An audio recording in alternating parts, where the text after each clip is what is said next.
One zombie virus has taken over the world. Most people have turned into walking corpses. A zombie named R roams around an old airport all day with his friends. But R was not like other zombies. There was still a little humanity left in him. He used to collect old human things, like music records and ice balls.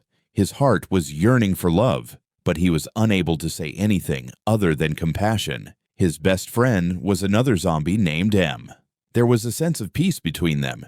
In this zombie world, there was another horrible species of zombie, which was called Bonnies. These zombies had completely lost their humanity. Only their bones were left, and they would attack anything with a beating heart. On the other hand, the survivors lived in a city surrounded by a big wall. The leader of this city was Colonel Grigio, who was a strict military officer. His daughter Julie was a courageous and lively girl. Julie's boyfriend Perry was a soldier who hated zombies. One day, Julie, Perry, and their friends went to the zombie area to get medical supplies. There, they faced R and his zombie group, and a fierce battle began. During this time, R killed Perry and ate his brain. After eating Perry's brain, R got his memories. Perry's emotions also came into his heart, the same memories that Perry felt for Julie. When R saw Julie, something changed in him. He picked up Perry's remaining brain and slowly went to Julie. Julie stabbed him out of fear, but R didn't care. Julie fell down out of fear, but R didn't hurt her. In fact, he took her name with love, which surprised Julie. When he saw that more zombies were coming towards him, R put zombie blood on Julie so that her humanity is hidden. Then he took her out of the crowd safely. That day, R's food trip proved to be very special. Not only his stomach was full. In fact, R also got a girlfriend. R took Julie to his airplane hideout. Julie cried out of fear. R fixed his hair in a strange way, as if he was saying, "I'm not going to do anything bad." But he was still a zombie. It was not possible for him to say a full sentence. His broken words scared Julie more. When R saw fear on his face, he went out of the plane so that he could get some space. To understand Julie, R ate Perry's brain a little more, and as soon as he got his memories, he came back to Julie. This time, he tried to be less scary. Without words, he just started to explain his point.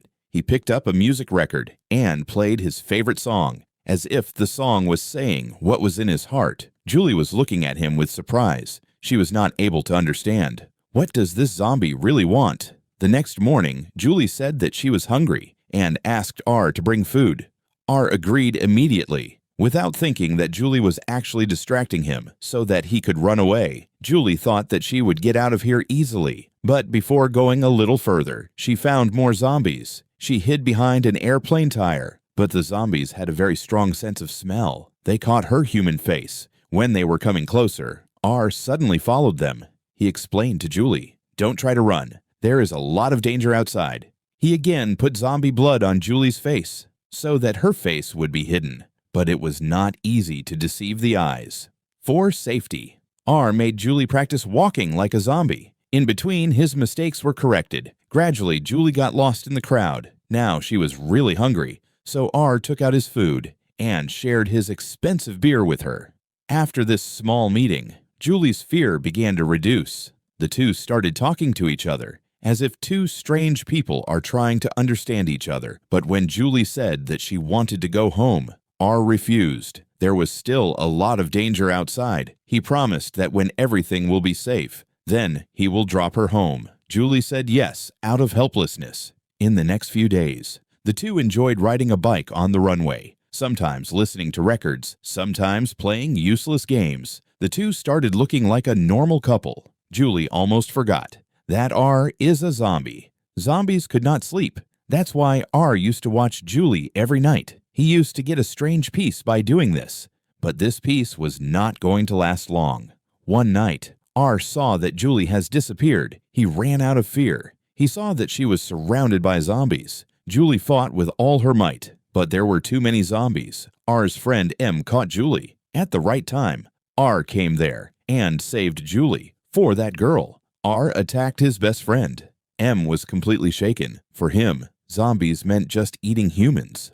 R was about to explain something, that he saw Bonnie from a distance. It was useless to stand in front of him, so R grabbed Julie's hand, and both ran away. But bunnies do not leave their prey so easily. They somehow managed to escape, but as soon as they came out, there were 3 bunnies standing in front of them. Suddenly, M came with a baggage tractor and crushed the bunnies. He saved R and Julie's life, but he did not get a chance to calm down.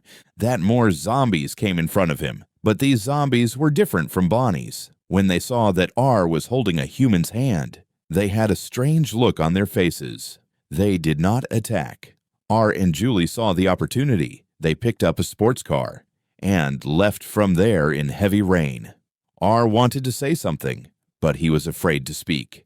In the middle of the rain, they reached a small town and took shelter in an old house. They found a camera in the house. They clicked pictures of each other before sleeping at night. R kept a watch on the table and told the truth, that he was the one who ate the brain of Julie's boyfriend Perry. Julie was not surprised to hear this. Maybe he had already felt a part of Perry and RR apologized, but Julie remained silent. After calming down, R got a strange relief. That night, for the first time, a zombie saw a dream. He saw that Julie, Perry, and Nora were talking in an orchard.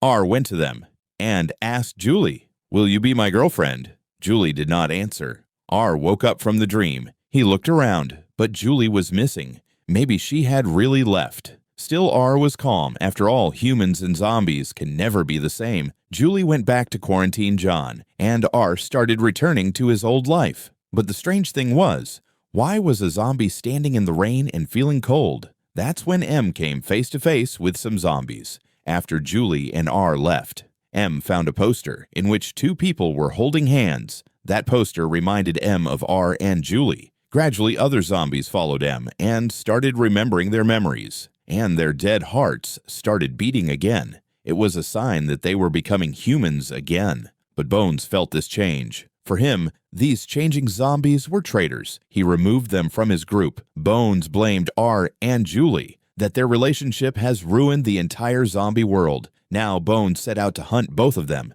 to save Julie. R decided to go to quarantine John, but he knew a single zombie can't do anything. That's why he asked M for help. And in their leadership, a group of zombies set out to save Julie. R told M to wait outside, while to find Julie, he will enter the city alone, using Perry's memories. R found a hidden path. Wearing a hat on his head, he sneaked into the city. His body was still changing.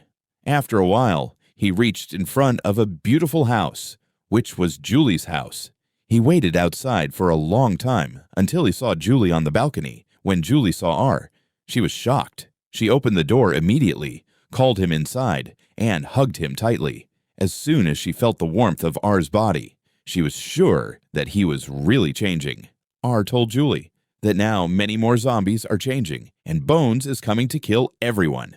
Hearing this, Julie told him that he should talk to his father, Colonel Grigio. But till then, Bones' army was moving towards quarantine John. Colonel Grigio was stubborn. He refused to listen to Julie when there was no other way. R came in front. He put makeup on his face, but Grigio recognized immediately that he is a zombie.